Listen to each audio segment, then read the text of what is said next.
Doxa Mindset. Ici, on ne se contente pas d'écouter, on pratique les clés qui transforment nos mentalités et ouvrent nos destinées pour la gloire de Dieu. Nous allons parler aujourd'hui de la prière, la puissance des 3 minutes répétitives, une nouvelle manière de prier qui obligeront les cieux à s'ouvrir en ta faveur. Beaucoup de croyants prient sans précision ni vision claire de ce qu'ils attendent de l'Éternel. Mais nous devons savoir et comprendre que Dieu agit souvent à travers l'imagination spirituelle, la foi opérationnelle et la persévérance dans la prière. Nous devons voir intérieurement la bénédiction avant sa manifestation physique. La victoire spirituelle précède souvent celle visible. Donc, il s'agit aujourd'hui de parler de 3 minutes de prière qui auront le potentiel, la capacité de révolutionner votre vie d'exaucement. C'est une stratégie spirituelle d'exaucement. Reste avec moi jusqu'à la fin. La première minute, donc, c'est la minute d'adoration. Il s'agit donc d'un moment de reconnaissance de l'amour infini de Dieu, de reconnaissance de sa présence continue. Cela favorise une synchronisation entre nous et le surnaturel. Cela nous permet de se connecter au réseau de Dieu. Et cela brise la barrière entre le monde visible et le monde invisible pour créer les conditions favorables pour une prière de percée. La minute d'adoration, c'est une minute de silence qui nous permet de nous rappeler de la grandeur, de la magnificence, de la puissance de notre Dieu, de sa toute capacité. Cela nous introduit donc dans la deuxième minute qui est la minute de la visualisation spécifique de ce que nous voulons demander à Dieu. Vous formez une image claire de ce que vous voulez. Nos prières ne doivent plus être vagues ni abstraites. Dieu agit à travers des images. Rappelons-nous de Abraham et de sa femme Sarah. Ils avaient eu de Dieu la promesse d'une postérité. Et pendant des décennies, Abraham ne voyait pas cette promesse de Dieu se réaliser. Sa foi commença par baisser. Alors Dieu va faire un exercice avec Abraham, l'exercice de cette deuxième minute. Il va dire à Abraham de sortir et de voir le ciel et de compter les étoiles s'il le peut. Et Abraham a dit, mais qu'il ne peut pas compter. Et Dieu va lui dire, mais ta postérité que je t'ai promise, on ne pourra pas la dénombrer comme tu as été capable de dénombrer les étoiles que tu vois. Alors donc, Dieu a conduit Abraham dans la visualisation pour maintenir sa foi et la renforcer. Parce que lorsque la foi, elle est morte, lorsque notre foi faillit, les résultats vont se faire attendre longtemps, mais sans jamais venir. Dieu rémunère la foi. Il est le rémunérateur de ceux qui croient en lui. La visualisation chrétienne dont je parle ne consiste pas à créer notre propre réalité. Non. C'est voir ce que Dieu a déjà promis. C'est voir avec les yeux de la foi la promesse du mariage, la promesse de la guérison, la promesse de la restauration, la promesse de la prospérité, de l'élévation. Ce n'est pas une technique de manifestation mondaine. C'est voir avec les yeux de la foi ce que l'Éternel dans sa parole a promis. Alors nos prières doivent devenir spécifiques et non génériques. Je prends également l'exemple de Bartimée. Dieu a vu Bartimée aveugle. Il savait ce que Bartimée attendait de lui. Mais il va demander à Bartimée, que veux-tu que je fasse pour toi? Voilà, c'est une question intrigante. C'est une question qui peut perturber Bartimée. Parce que Bartimée peut se mettre à se demander, mais il constate que je ne vois pas. Pourquoi me demande-t-il ce que j'attends? Dieu voulait emmener Bartimée à fixer le regard sur ce qu'il attendait de lui. Et Bartimée va lui répondre, Rabbi, que je vois. Et donc, Dieu voulait l'emmener à fixer son regard sur sa personne, les yeux ouverts. Et c'est dans cette condition-là que Jésus va toucher Bartimée. La foi, nous dit la parole dans Hébreux chapitre 11, le verset 1. C'est une ferme assurance des choses qu'on espère. Donc la foi doit avoir une image précise, une ferme assurance des choses qu'on espère. Il ne peut pas avoir d'espérance sans image. Il ne peut pas avoir d'espérance sans une vision. Une prière vague produit souvent des résultats vagues. Une vision claire, empreinte d'un désir ardent, enracinée dans une conviction intérieure, provoque la main agissante de Dieu. Dans 2 Rois chapitre 6, les versets 15 et au verset 17, je proclame la parole. Le serviteur de l'homme de Dieu se leva de bon matin et sortit. Et voici, une troupe entourait la ville avec des chevaux et des chars.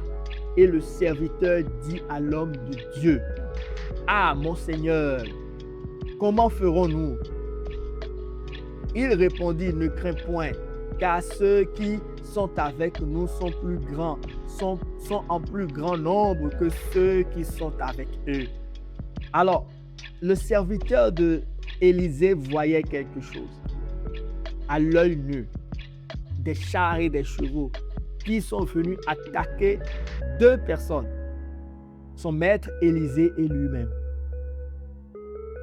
Alors donc, c'est normal que la crainte puisse l'envahir. Alors il va demander à son maître, mais comment allons-nous nous en sortir avec ce que je vois là? Et Élisée va le rassurer. Mais malgré qu'il l'a rassuré, ça n'a pas suffi. La puissance de la parole vient de la conviction de ce qu'on a vu. Élisée va prier et va lui dire, « Éternel, ouvre ses yeux pour qu'il voie. » Et quand son serviteur a vu, et l'Éternel ouvrit les yeux du serviteur qui vit la montagne pleine de chevaux et de chars de feu autour d'Élisée. Quand il a vu la garde spirituelle qui entourait Élisée, la conviction, l'assurance remplit à nouveau le cœur de son serviteur. Voyez, ce qui est dans le monde visible a plus de poids éternel que ce qui est visible. Le monde spirituel est plus important et plus réel que les circonstances visibles. Mais quand tout semble perdu, Dieu travaille déjà dans l'invisible. Le croyant doit apprendre à voir spirituellement avant de voir dans le monde naturel la main agissante de Dieu. Retenons que cette deuxième minute de prière doit être empreinte d'une image claire de ce que nous attendons de Dieu. Cette étape est primordiale pour aller vers la prière. Parce que cela nous permet donc de nous aligner sur la révélation de la parole de Dieu. Alors la troisième et la dernière minute est la déclaration avec autorité de ce que nous voyons. Répétez avec foi et persévérance. Tout ce que vous lirez sur la terre sera lié dans les cieux. Et tout ce que vous allez délier sur la terre sera délié dans les cieux. Matthieu chapitre 18, le verset 18. Alors, beaucoup de croyants confondent l'humilité avec la timidité spirituelle. L'humilité, en réalité, c'est une totale dépendance à Dieu. Mais aussi, nous devons accepter que l'autorité qu'il nous a donnée a la capacité de nous permettre de créer des choses. Au commencement, la terre était vide et informe. L'esprit planait sur l'océan primitif. Dieu a constaté le chaos. Il a visualisé la création. Et il va parler maintenant. Et ce qu'il va déclarer va arriver, puisque c'était clair dans son esprit. Ézéchiel chapitre 37, les versets 1 et 10. La parole des ossements desséchés. Dieu conduit le prophète Ézéchiel dans une vallée remplie d'ossements très secs. L'Éternel lui dit, « Fils de l'homme, ces os pourront-ils revivre ?» Ézéchiel répondit, « Seigneur éternel, tu le sais. » Alors Dieu lui ordonne de prophétiser sur les ossements. Les os se rapprochent, les nerfs et la chair apparaissent. Puis la parole les couvre. La question de l'Éternel à Ézéchiel, c'est pour qu'il se fasse une image avant de parler. Donc, avant de lui ordonner de prophétiser, il lui a posé la question. Parce que ce qu'il voyait, ce que Ézéchiel voyait, n'avait pas la capacité de provoquer la vie.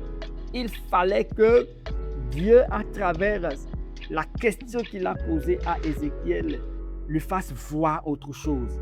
Ces os pourront-ils revivre? Et Ézéchiel va dire, mais ça dépend de toi. Alors il va lui dire, prophétise. Les os se sont rapprochés. Dieu dit ensuite à Ézéchiel de prophétiser le souffle. Le souffle entre en eux. Ils reprennent vie et deviennent une armée immense. Je vais plus loin pour aborder la notion de la persévérance.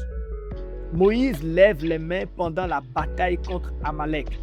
Exode chapitre 17, les versets 8 au verset 13 nous en parle. La vraie bataille est d'abord spirituelle.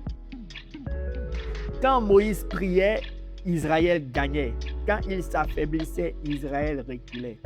Ça veut dire que cette troisième étape, la troisième minute, doit être empreinte de la prière persistante, de l'intercession, d'une vie de discipline spirituelle, comme source de victoire dans le quotidien.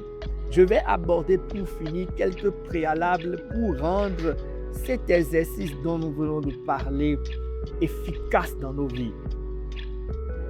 Il s'agira de faire ces 3 minutes de prière, mais au moins 3 fois dans une même journée. Je reprends rapidement. 1 minute d'adoration, 1 minute d'abandon à Dieu, 1 minute de reconnaissance de la grandeur, de la magnificence, de la puissance, de la capacité, de la toute puissance de notre Dieu.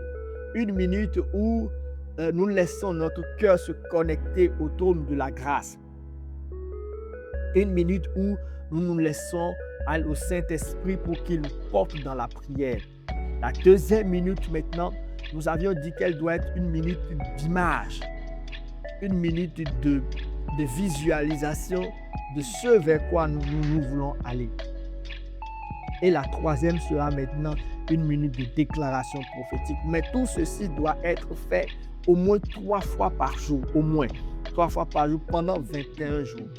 Pour que chaque étape puisse avoir une fusion entre ces différentes étapes et le trône de la grâce et la main agissante de Dieu. Donc, il vaut mieux 3 minutes de prière intense qu'une heure de prière qui manque de profondeur. Donc, quand je dis 3 minutes de prière, on peut penser que ce n'est pas magique, c'est spirituel. Nous allons nous demander également de tenir un journal de prière.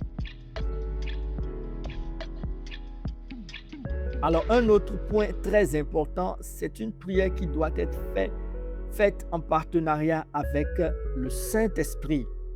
Demandez au Saint-Esprit l'alignement avec la volonté de Dieu. Rappelons-nous dans Matthieu chapitre 6, le verset 33, la parole de Dieu dit « Cherchez le royaume de Dieu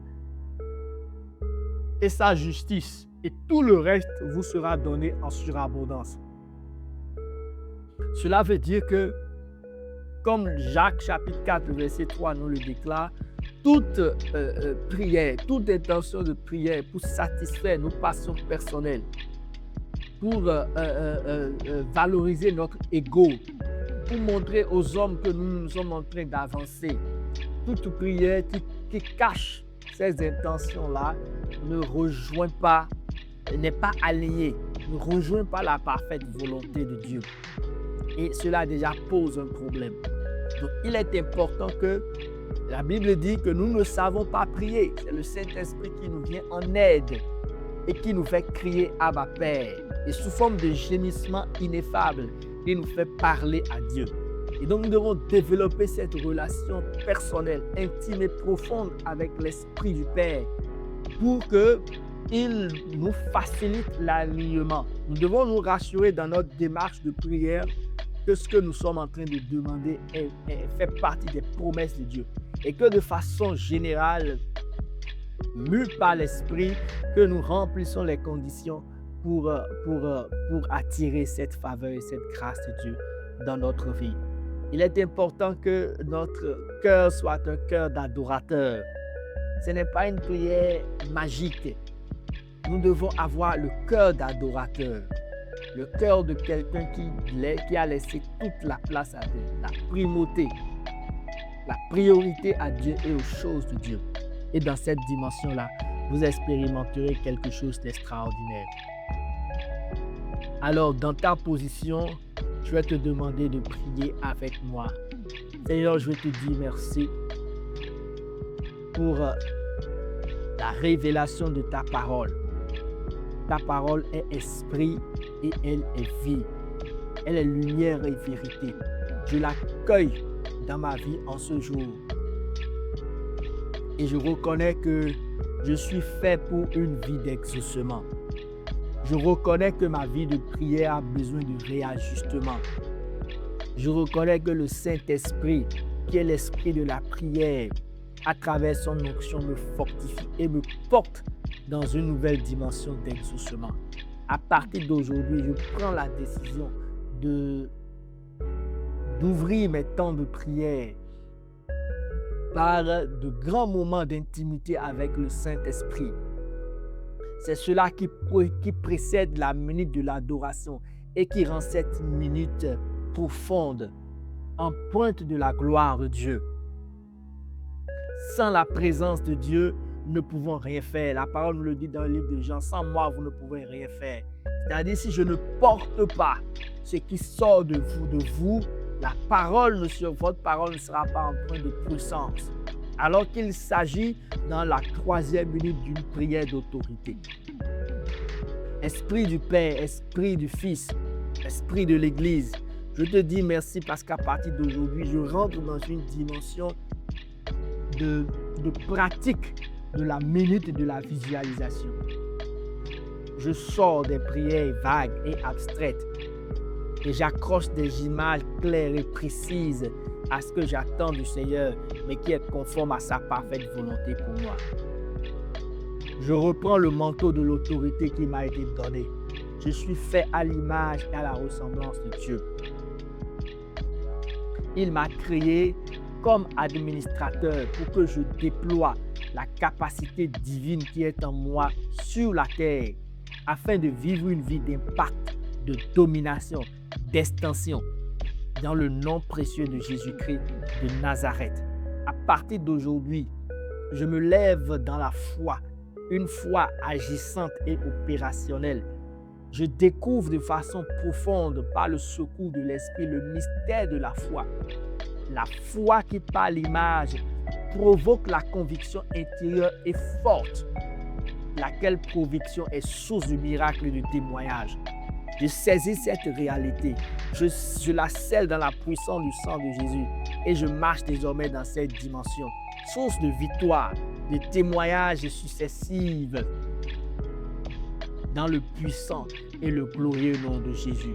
Le feu d'en haut habite mon âme et ce feu m'introduit dans cette nouvelle réalité de prière pour une vie extraordinaire de témoignage dans la puissance du nom de Jésus. Je marche dans cette dimension pour le salut de mon âme et le salut des âmes en humanité. Au nom précieux et puissant de Jésus-Christ de Nazareth, demeurez bénis et que la gloire du Seigneur soit votre partage.